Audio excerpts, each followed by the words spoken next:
Hello दोस्तों, स्वागत है हमारा आपका जो हमारी इस क्लास में। देखिए, जैसे हमने बताया था कि यूपी पुलिस कांस्टेबल की वैकेंसी आने वाली है और वैकेंसी आएंगी एकदम तुरंत, पेपर भी करा दिया जाएगा, ज़्यादा समय नहीं मिलेगा। तो उसके लिए मैथ के लिए स्टार्टिंग से हमने जो क्लास लेने का बताया था। तो आज हमारी जो पहली क्लास है और पहली क्लास में हम डिस्कस करेंगे नंबर सिस्टम। और इसका जो पूरी डिटेल में जो सिलेबस था कि मैथ में कौन कौन से चैप्टर इसमें आते हैं, उसका वीडियो का लिंक आपको डिस्क्रिप्शन बॉक्स में मिल जाएगा, वहाँ पर जाकर देख लेना। और टेलीग्राम ग्रुप पर जाकर जुड़ लेना, उसमें जो डेली आपको अपडेट रहते हैं क्वेश्चंस वगैरह की, तो आपको जो बिल्कुल लाभ मिलेगा। और बिल्कुल जो वीक स्टूडेंट है, वीक स्टूडेंट के तरीके से जो बिल्कुल यहाँ पर क्लास चलेगी, बिल्कुल जीरो लेवल से। अगर जितने भी क्वेश्चन करेंगे, अगर क्लास में ही आपके बैठे बैठे जो क्लास में देखते देखते आपके क्वेश्चन नहीं हो जाए तो बताना। तो ठीक है, शुरू करेंगे नंबर सिस्टम से। नंबर सिस्टम और हमारा जो सिंप्लीफिकेशन है वही बताया था कि मैथ की जड़ें बिल्कुल कैलकुलेशन फास्ट करने के, मजबूत करने के वही हैं। अगर ये दोनों चैप्टर हम अच्छी तरीके से कर लेते हैं तो हमारा ये मान लीजिए कि आधा मैथ हमारा हो जाएगा। तो नंबर सिस्टम स्टार्ट करते हैं। काय से करते हैं कि इसमें थ्योरेटिकल क्वेश्चन आते हैं कि पूर्णांक क्या होते हैं, प्राकृतिक संख्याएं क्या होती हैं, पूर्ण संख्याएं क्या होती हैं।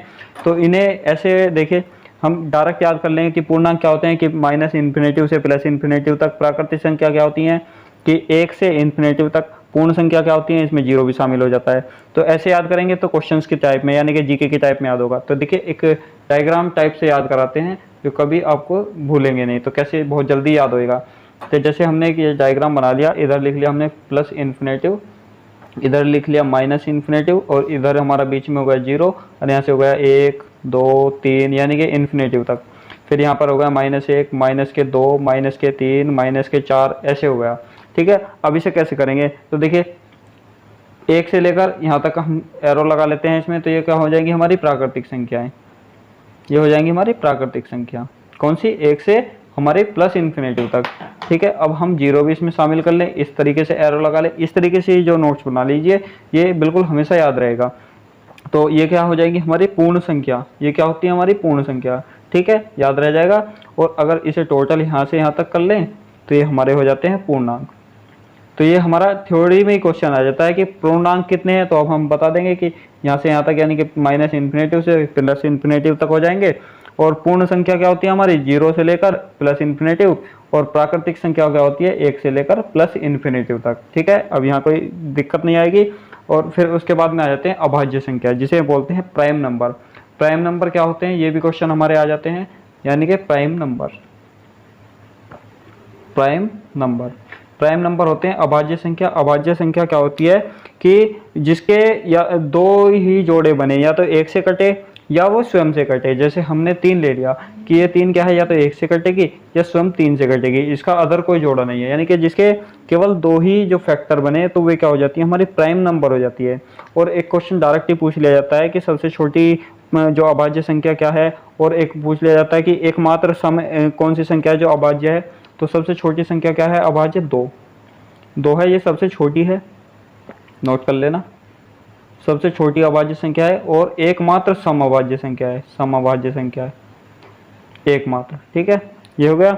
जैसे एग्जांपल के तौर पर अगर अभाज्य संख्या देख ले, तो जैसे देख ले कि हमारा 2 हो गया, 3 हो गया, 5 हो गया, 7 हो गया, और 11 हुआ, 13 हुआ, 17 हुआ। ये यानी कि इस तरीके की जिनके फैक्टर 2 से ज़्यादा नहीं होने चाहिए, यानी कि या तो एक जो सम संख्या हो या फिर हमारा 1 हो।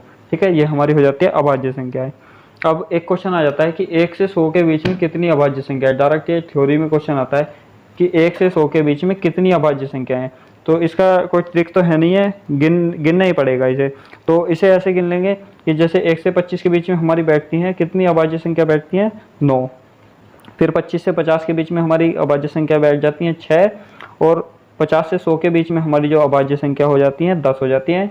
और इन्हें सबको ऐड करेंगे तो 1 से 100 के बीच में हमारी कितनी अभाज्य संख्या हो जाएंगी, हमारी हो जाएंगी 25 अभाज्य संख्या 1 से 100 के बीच में। ठीक है, अब इसे याद करने की ट्रिक व्रिक तो कुछ नहीं है। अब इसे डायरेक्ट ही हम इसमें निकाल सकते हैं, हमें पता भी चल जाएगा कि कौन कौन सी हमारी अभाज्य संख्या है। तो लिखवा दूँ, एक बार लिख लीजिए, कॉपी पेंसिल उठाइए, लिख लीजिए कि 1 से 100 तक हमारी कौन कौन सी अभाज्य संख्या है। तो सबसे पहले हो जाएगी 2, 3, 5, 7, 11, 13, 17, 19, 23, 29, 31, फिर हो जाएगी हमारी 37, फिर उसके बाद में 41, फिर हो जाएगी 43, 47, 53, 59, फिर हो जाएगी 61 और 67, 71, 73 और 79, फिर हो जाएगी 83, फिर हो जाएगी 89, फिर हो जाएगी हमारी 97। तो ये हो जाएगी, ये हमारी अभाज्य संख्याएं कि 1 से 100 के बीच में कितनी अभाज्य संख्या, इन्हें गिन लेते हैं। 25 हो रही हैं क्या ना, 1 2 3 4 5 6 7 8 9 10 11 12 13 14 15 16 17 18 19 20 21 22 23 24 25। ठीक है, 25 हो गई। ये सभी नोट कर लीजिए, ये हमारी 1 से 100 के बीच में अभाज्य संख्याएं। और अभाज्य संख्या कितने सेगमेंट में डिवाइड है, यानी कि कितने पार्ट में डिवाइड है अभाज्य संख्या। अभाज्य संख्या हमारी 3 पार्ट में डिवाइड। कौन कौन से पार्ट हैं, डायरेक्ट ही पूछ लिया जाता है किसी भी एग्जाम में कि अभाज्य संख्या हमारी 3 पार्ट में डिवाइड। कौन कौन से पार्ट हैं, सबसे नंबर 1 पार्ट है हमारा अपेक्षित अभाज्य संख्या। अपेक्षित अभाज्य संख्या, ठीक है, इनके तीनों की डेफिनेशन से समझा दूंगा। और जो दूसरे पर है सहअभाज्य संख्या, और नंबर 3 पर हमारी आ जाती है कि सहभाज्य संख्या। अब अपेक्षित अभाज्य संख्या क्या होती है। अपेक्षित अभाज्य संख्या होती है कि जिन संख्याओं का HCF 1 आता हो, चाहे उनमें सम हो या विषम हो या दोनों हो या एक जैसी हो, पर HCF आना चाहिए 1। जैसे कि 9 है 25 है, ये संख्या दे दी, ये अभाज्य संख्या नहीं है, दोनों ये भाज्य संख्या है, पर दोनों क्या HCF क्या है 1 है, तो ये हो जाएगी हमारी जो अपेक्षित अभाज्य संख्या, कि ऐसी कोई संख्या नहीं है कि इन दोनों को डिवाइड कर सके। ठीक है, उसके बाद में सहअभाज्य संख्या क्या होती है कि सहअभाज्य संख्या होती है कि जो दोनों संख्या ही अभाज्य होनी चाहिए, दोनों संख्या अभाज्य, इसमें क्या है दोनों संख्या अभाज्य है, इसमें होनी चाहिए दोनों संख्या अभाज्य। जैसे 3 और 19 हो गया, ठीक है, 2 और 3 हो गया, 5 और 7 हो गया, यानी कि दोनों ही संख्या इसमें क्या है अभाज्य हैं और इनका HCF भी 1 है। इसके बाद में सहभाज्य संख्या, सहभाज्य संख्याओं के बीच में होगा 2 का अंतर, 2 का अंतर होगा तो वे सहभाज्य संख्या होगी। कैसे 3 और 5 के बीच में 2 का अंतर है, 5 और 7 के बीच में 2 का अंतर है, 11 और 13 के बीच में 2 का अंतर है, तो ये हो जाती है हमारी सहभाज्य संख्या। तो ये हमारी थी अभाज्य संख्या। अभाज्य संख्या का पता चल गया, ठीक है। अब आगे देखते हैं, आगे हम देखेंगे इसमें परिमेय संख्या क्या होती है, परिमेय संख्या का बारे में देखेंगे। तो परिमेय संख्या हो जाती है हमारी, परिमेय संख्या भिन्न के रूप में होती है, यानी कि P/Q के रूप में होती है कोई भी संख्या है। पर इसमें कंडीशन क्या है कि कोई भी संख्या है कि P/Q के रूप में होनी चाहिए, पर इसमें एक कंडीशन है कि Q का मान जो 0 नहीं होना चाहिए, कि 0 के बराबर Q का मान नहीं होना चाहिए, और P और Q है जो दोनों ये पूर्णांक होने चाहिए। क्या होने चाहिए, पूर्णांक। पूर्णांक क्या थे हमारे, पूर्णांक थे हमारे कि -इन्फिनेटिव से लेकर और +इन्फिनेटिव तक। ठीक है, एग्जाम्पल के तौर पर देख लीजिए, जैसे हमने 7/9 ले ली, 7/9 हमारी परिमेय संख्या है या नहीं है, तो इसके तीनों रूल फॉलो करके देख लेते हैं, तीनों रूल फॉलो कर रही है नहीं। P/Q की टर्म में है, ठीक है, Q बराबर 0 नहीं है, ठीक है, और दोनों पूर्णांक है, तो ठीक है, ये हमारी परिमेय संख्या है। जैसे -4/1 ले लिया, P/Q की टर्म में है, ठीक है, दोनों पूर्णांक भी हैं, Q बराबर 0 भी नहीं है। जैसे 3/6 ले लिया, इसमें करेंगे तो कितना आ जाएगा 36/10, P/Q की फॉर्म में है और Q बराबर 0 भी नहीं है। ठीक है, ये पूरी हमारी जो क्या है ये अभाज्य संख्या है। ठीक है, अभाज्य संख्या क्या, परिमेय संख्या है। तो परिमेय संख्या हमारी इस तरीके की होती है। और इसके बाद में अपरिमेय संख्या क्या होती है, अपरिमेय संख्या होती है जो एक तो परिमेय संख्याओं के जो तीनों रूल हैं इनमें से इन्हें रूल को फॉलो न करे, और फिर एक हो जाती है कि दशमलव के बाद रिपीटेशन हो जाए, यानी कि जैसे हमने एग्जाम्पल के तौर पर ले लिया, ये ले लेते हैं एग्जाम्पल, कि जैसे एग्जाम्पल ले लेते हैं, ये थोड़ा सा ब्लर हो गया, एग्जाम्पल ले लेते हैं कि 0.565656, ये हम कुछ संख्या लिख रहे हैं कि ये अपरिमेय होगी या परिमेय। 0.321, फिर लिख लेते हैं कि 0.43589112, कुछ भी लिख लेते हैं, 356, फिर एक लिख लेते हैं कि 0.326458, ऐसे लिख लेते हैं। तो ठीक है, अब इसमें छांटना है कि परिमेय संख्या कौन सी है, अपरिमेय संख्या कौन सी है। तो ये इसका रिपीटेशन हो रहा है, तो ये तो हो जाएगी हमारी परिमेय संख्या। ठीक है, इसका भी रिपीटेशन हो रहा है, यानी कि 321 321 321 321, ये हो जाएगी हमारी परिमेय संख्या।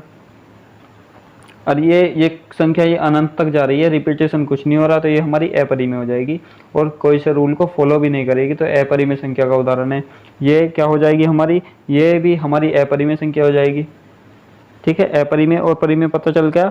परिमेय कौन सी होती है? सभी पूर्ण संख्या हो जाएंगी, सभी प्राकृतिक संख्या हो जाएंगी और सभी पूर्णांक। ठीक है, अब एक क्वेश्चन आ जाता है डायरेक्ट कि पाई क्या है। पाई जो इस तरीके का बनता है, तो पाई क्या है? पाई एक जो हमारी अपरिमेय संख्या है। पाई क्या है? एक अपरिमेय संख्या। ठीक है, ये क्वेश्चन तो हमारा जो डायरेक्ट याद रख सकते हैं। तो पाई का होगा हमारा क्या है? पाई एक अपरिमेय संख्या। और एक पॉइंट और आप नोट करिए कि ऐसा आ जाता है कि किन्हीं भी दो संख्याओं के बीच में कितनी हमारी परिमेय संख्या होंगी, तो किन्हीं भी दो संख्याओं के बीच में हमारी अनंत परिमेय संख्या हो जाती है। पर कभी कभी क्वेश्चन ऐसा आ जाता है कि हमें दे दिया कि 5/6 दे दिया, 5/6 है और 6/7 है, तो इन दोनों के बीच में एक तीसरी परिमेय संख्या निकालिए। तो कैसे निकालेंगे? तो इसे 5/6 हो गया और 6/7 हो गया, दोनों को प्लस करेंगे और कितना आ जाएगा हमारा? प्लस करके एलसीएम आ गया हमारा कितना? 42। और इन्हें दोनों को प्लस करेंगे तो कितना आ जाएगा हमारा? 71। ठीक है, और इसके बटे में 2 कर देंगे, इसकी 2 की गुना हो जाएगी, तो कितनी जो हमारी अपरिमेय संख्या हो जाएगी तीसरी, क्या हो जाएगी यानी कि परिमेय संख्या, तो कितनी हो जाएगी? 71/84। ठीक है, अब हमारी परिमेय संख्या हो गई। अब एक कंडीशन आ जाती है, क्वेश्चन आता है डायरेक्टली कि अगर दो अपरिमेय संख्या को जोड़ा या घटाया जाए तो क्या प्राप्त होगा। तो दो अपरिमेय संख्याओं को अगर हम जोड़ते हैं या घटाते हैं तो क्या होगा? तो जोड़ने पर तो हमारी हमेशा अपरिमेय संख्या आएगी। ठीक है, और घटाने पर हम कुछ भी आ सकता है कि अपरिमेय संख्या भी आ सकती है और परिमेय संख्या भी आ सकती है। अब आते हैं वास्तविक संख्याएं क्या होती है। ये थ्योरेटिकल पार्ट है। थ्योरेटिकल पार्ट हमारा जो बेस है, ये बेस मजबूत हो गया तो क्वेश्चन हो जाएंगे। तो वास्तविक संख्या क्या होती है? वे संख्या होती हैं जिनका वर्ग करने पर हमें एक धनात्मक संख्या प्राप्त होती है। ठीक है, और परिमेय संख्या और अपरिमेय संख्या का संगम होती है। जैसे हमने ये ले लिया कि -7 है, -7 का वर्ग करेंगे हम तो कितना आएगा हमारा? प्लस के 49। तो ये हमारी वास्तविक संख्या हो जाएगी।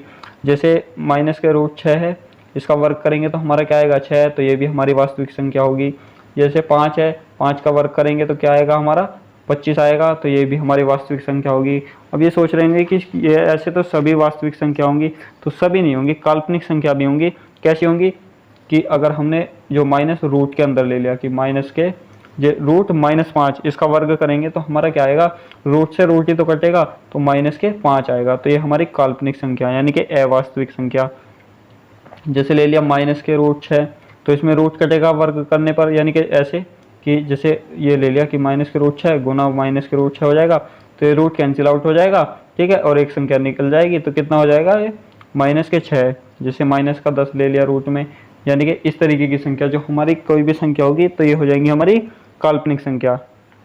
ठीक है, अब देखते हैं हमारी भाज्य संख्या कौन कौन सी होती है। भाज्य संख्या क्या होती है? भाज्य संख्या देखते हैं, उसके बाद में देखेंगे हम भाजकता का नियम। तो देखिए भाज्य संख्याएं। भाज्य संख्या क्या होती है? कि जिन संख्याओं के 2 या 2 से अधिक गुणनखंड किए जा सकते हैं। ठीक है, जिन संख्याओं के 2 या 2 से अधिक गुणनखंड किए जा सकें। जैसे हमने 8 ले लिया, 8 का हम क्या गुणनखंड कर सकते हैं कि 1 भी हो जाएगा, 8 भी हो जाएगा, 4 भी हो जाएगा, 2 भी हो जाएगा। तो ये हमारी भाज्य संख्याएं। अगर जैसे ले लिया कि 6 है, 6 के गुणनखंड करेंगे 1 हो जाएगा, 2 हो जाएगा, 3 हो जाएगा, 6 हो जाएगा। ये हो गए गुणनखंड, यानी कि 2 या 2 से अधिक गुणनखंड होंगे, वे क्या होंगी? हमारी भाज्य संख्याएं होंगी। जैसे 10 ले लिया, 10 के क्या गुणनखंड होंगे? 1 हो जाएगा, 2, 5 और स्वयं 10 हो जाएगा। फिर जैसे हमने 18 लिया, 18 क्या होंगे? 1 होगा, 2, 3, 6, 9 हो जाएगा, फिर स्वयं 18 हो जाएगा। तो कितने सारे गुणनखंड निकल कर आ गए। जैसे हमने 21 ले लिया, तो 21 क्या हो जाएगा? 1 हो जाएगा, 3 होगा, 7 होगा, फिर 21 होगा। एग्जाम्पल एक और ले लेते हैं कोई सा, कि जैसे 14 ले लिया, 14 का क्या होगा? 1 होगा, 7 होगा, 2 होगा, 14 होगा। तो ये हमारी क्या है? सभी भाज्य संख्या। अब सबसे छोटी समभाज्य संख्या कौन सी है? सबसे छोटी समभाज्य संख्या, ये 1 लाइनर टाइप में इन्हें लिख लीजिए कि सबसे छोटी सबसे छोटी अभाज्य संख्या क्या होती है? 2, और एकमात्र समभाज्य संख्या भी है। तो सबसे छोटी समभाज्य संख्या कौन सी होगी? 4 होगी।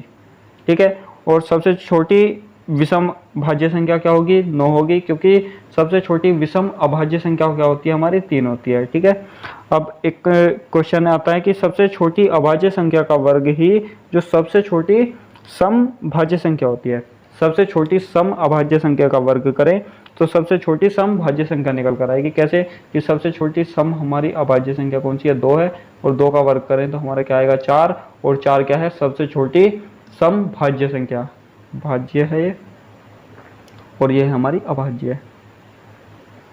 ठीक है, ठीक है, समझ में आएगा। अब देखिए कि सबसे छोटी विषम अभाज्य संख्या कौन सी होती है, 3, और अगर इसका वर्ग करें तो हमारी क्या प्राप्त होगा, 9 प्राप्त होगा, और 9 क्या है सबसे छोटी विषम भाज्य संख्या। तो सबसे छोटी विषम भाज्य संख्या क्या होगी हमारी, 9 होगी। ठीक है, और इसमें अगर हम कि इसमें देख देते हैं कि एक लाइन टाइप में क्वेश्चन आ जाता है कि सबसे छोटी विषम अभाज्य संख्या का वर्ग ही सबसे छोटी विषम भाज्य संख्या हो जाती है, कि सबसे छोटी विषम अभाज्य संख्या 3 है और इसका वर्ग ही हमारा क्या हो जाता है कि सबसे छोटी विषम भाज्य संख्या हो जाती है। ठीक है, आज के लिए इसमें इतना ही रहने देते हैं, कल इसमें करेंगे हम भाजकता के नियम करेंगे, और भाजकता के नियम से बाद में करेंगे यूनिट कॉन्सेप्ट पढ़ेंगे, यानी कि इकाई अंक वाले क्वेश्चन पढ़ेंगे, इकाई अंक, फिर उसके बाद में पढ़ेंगे कि जातीय मान, स्थानीय मान, ये भी हमारे क्वेश्चन जो पूछे जाते हैं तो ये करेंगे। तो अब एक बात बता दीजिए कमेंट करके कि क्लास आपको कैसी लगी, कुछ समझ में आया नहीं आया, कि पहली बार पढ़ रहे थे वे एक बार रिवर्स करके एक बार और वीडियो देख लेना।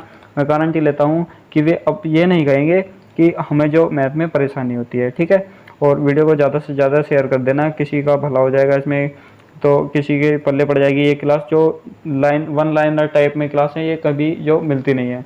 और साथ के साथ नोट्स ज़रूर बनाते चलना, क्योंकि नोट्स बनाएंगे आगे भी हम इसमें जो प्रैक्टिस करेंगे तो नोट्स हमारे काम आ जाएंगे। ठीक है, और वीडियो अच्छी लगी है तो एक लाइक ज़रूर कर देना, चैनल पर नए हैं तो चैनल को सब्सक्राइब करके बेल नोटिफिकेशन ऑन कर लेना, जो इस तरीके अपडेट जो कभी भी मिस ना हो। तो ठीक है, मिलेंगे अगली वीडियो में, धन्यवाद।